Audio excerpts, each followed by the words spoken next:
Hola, buen día mis queridos estudiantes, sean bienvenidos, ¿verdad? A una clase más. Espero se encuentren muy bien allí en sus casitas, reciban de mi parte, ¿verdad? Un saludo muy cordial, muy afectuoso.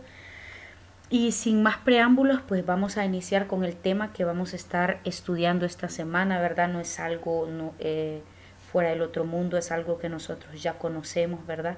Pero que es importante, ¿verdad? Realizarlo de la mejor manera y sobre todo manejarlo a la perfección. El título, ¿verdad?, de su tema, como lo tienen en su presentación, se titula ¿Cómo organizar la información? Entonces vamos a estar estudiando cuáles son las etapas de la lectura y algunos tipos de esquema, ¿verdad? Eh, Voy a iniciar explicando, ¿verdad?, sobre las etapas de la lectura, que es algo, ¿verdad?, que hoy en día las personas no suelen hacer, ¿verdad? Una cosa es leer y otra cosa es comprender lo que estamos leyendo, ¿verdad? Entonces voy a empezar explicando por aquí. Ok, ¿cuáles son esas etapas de la lectura, verdad? ¿Cómo se explican o cuáles son esas etapas? La primera etapa de la lectura es la etapa de lectura analítica. Esa es la primera etapa. Su nombre nos lo dice, analítica. Significa, ¿verdad?, analizar, ¿verdad?, que cuando analizamos lo que estamos haciendo es descomponiendo un todo en sus partes, ¿verdad? Entonces, por lo tanto, cuando nosotros analizamos lo debemos hacer lenta y cuidadosamente para profundizar, en este caso, en las ideas del autor. Entonces, recordemos, la primera etapa de la lectura es la etapa analítica, la lectura analítica. ¿Verdad? Al final de las tres etapas de la lectura usted se va a dar cuenta si en realidad está haciendo, ¿verdad?, una lectura que nos trae beneficios.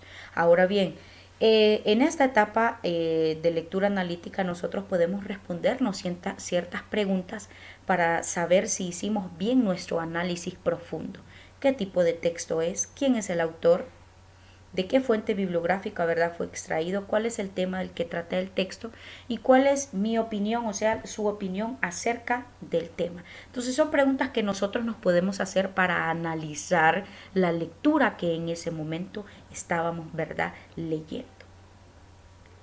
Etapa número 2 de la lectura. Se le conoce como la etapa interpretativa. Primero es la analítica, la segunda etapa es la etapa interpretativa. Y como su nombre lo dice, ¿verdad?, es la etapa donde usted interpreta. Consiste en explicar, ¿verdad?, el sentido o significado de un texto. ¿Qué quiere decir esto? Que en este nivel de lectura, ¿verdad?, el lector activa todos sus conocimientos y demuestra si está en capacidad de anticiparse a lo que el autor a lo que el autor escribió, perdón, o hacer sus suposiciones relacionadas con el texto que usted está leyendo. Esta es la etapa interpretativa, ¿verdad?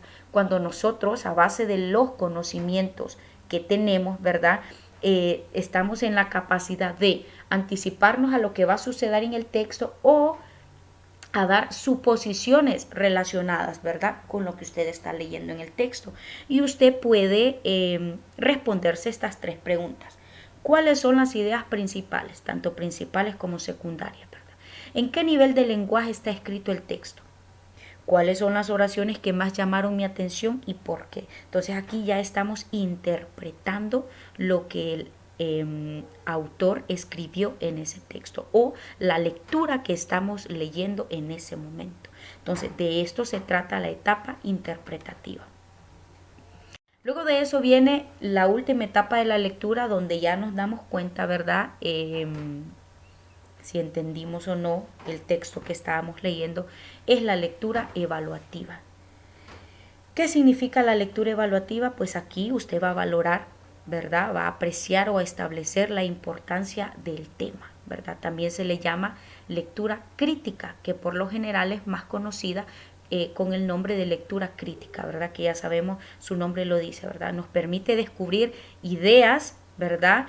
Y si la información que el texto nos dio era válida, ¿verdad? Si era verdadera, si era real y si era eficaz. Entonces allí usted hace su crítica, por eso se llama lectura crítica. ¿Qué preguntas nos respondemos nosotros en la lectura crítica? ¿Cuál es el interés del autor al escribir este libro? ¿Refleja hechos reales o imaginarios?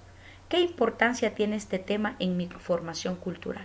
Entonces ya las preguntas, ¿verdad?, son un poquito más profundas porque nosotros vamos, ¿verdad?, a establecer si lo que leímos del texto era veraz, si tenía validez alguna. Entonces, hasta este momento, chicos, plantéense si realmente han hecho una lectura donde han llevado a cabo estas 3 etapas. Cuando, según, ¿verdad?, los textos y muchos estudiosos, cuando usted lleva a cabo estas etapas de la lectura, se dice que al final su lectura fue con mucho conocimiento, ¿sí? Usted cumplió o llevó a cabo, ¿verdad?, lo que tenía que entender de ese texto. Entonces pongamos cuidado con esto. Ahora bien, ahora que vimos los tipos de lectura, ahora voy a seguir al siguiente tema en cómo organizamos toda esa información que obtuvimos de una lectura. ¿Cómo la organizamos? Pues obviamente la organizamos a través de esquemas, ya no haciendo resúmenes, ¿verdad?, tan largos, sino pudiendo simplificar la información de una manera más colorida para nosotros y más fácil de aprender. Entonces, toda esa información que leímos en un texto, ¿cómo la simplificamos? ¿Qué herramientas podemos utilizar nosotros para poder organizar esta información? Obviamente lo hacemos a través de un esquema. ¿Pero qué es un esquema? Pues un esquema es una expresión gráfica, ¿verdad?, en donde usted resume las ideas principales, secundarias y los detalles del texto, ¿sí?, sin perdernos mucho. Un esquema es una expresión gráfica, ¿por qué? Porque lleva, ¿verdad?, dibujos, lleva líneas, lleva, qué sé yo, cualquier expresión gráfica que usted quiera darle, barras, ¿verdad? Entonces, en ese esquema nosotros resumimos las ideas principales primero, luego vienen las ideas secundarias y después de las ideas secundarias vienen los detalles de todo el texto. Ok. Yo le voy a presentar 3 tipos de esquemas que son los más utilizados, ¿verdad? Aquí no incluí el mapa mental, que también es un tipo de esquema, ¿verdad? Muy bonito para mí porque no tenemos que escribir tanto, simplemente con una imagen podemos dar infinidad de información. El primer tipo de esquema es el cuadro sinóptico. Nosotros ya sabemos, ¿verdad?, que por medio del cuadro sinóptico lo utilizamos por llaves o diagramas, ¿verdad? Y puede estar compuesto también por filas y columnas, ¿verdad?, a manera de tablas sencillas. Entonces el cuadro sinóptico se hace a través de llaves, ¿verdad? Y siempre se hace de derecha a izquierda o de izquierda a derecha. Perdón, se hace de izquierda a derecha. Al lado izquierdo colocamos el tema y luego empezamos a abrir las llaves con las ideas principales, luego las ideas secundarias y luego hacemos los detalles del texto. Vuelvo y repito, el cuadro sinóptico empieza de izquierda a derecha. Luego de eso viene el mapa conceptual, ¿verdad?, que ya sabemos que su nombre lo dice, es un cuadro de conceptos, en donde las ideas son conceptos, ¿verdad?, y están relacionados jerárquicamente. Y el mapa conceptual se hace de arriba hacia abajo, iniciando de arriba con el tema, luego vienen las palabras que usted va a dar conceptos o significados hacia abajo. Y por último está el cuadro comparativo, que como su nombre nos dice, ¿verdad?, nos permite identificar tanto semejanzas como diferencias de 2 o más objetos, ciudades, personas, hechos, ¿verdad?, en fin. A continuación yo tengo unos ejemplos, ¿verdad? Por ejemplo, es el cuadro sinóptico, aquí está, me disculpa me sentí un poco confusa, no me ubiqué en el espacio, pero aquí podemos ver que está de izquierda a derecha. Entonces, cuando nosotros lo plasmamos en el cuaderno, lo hacemos, ¿verdad? Perdón, es de derecha a izquierda, ¿verdad? Estoy perdida en el espacio.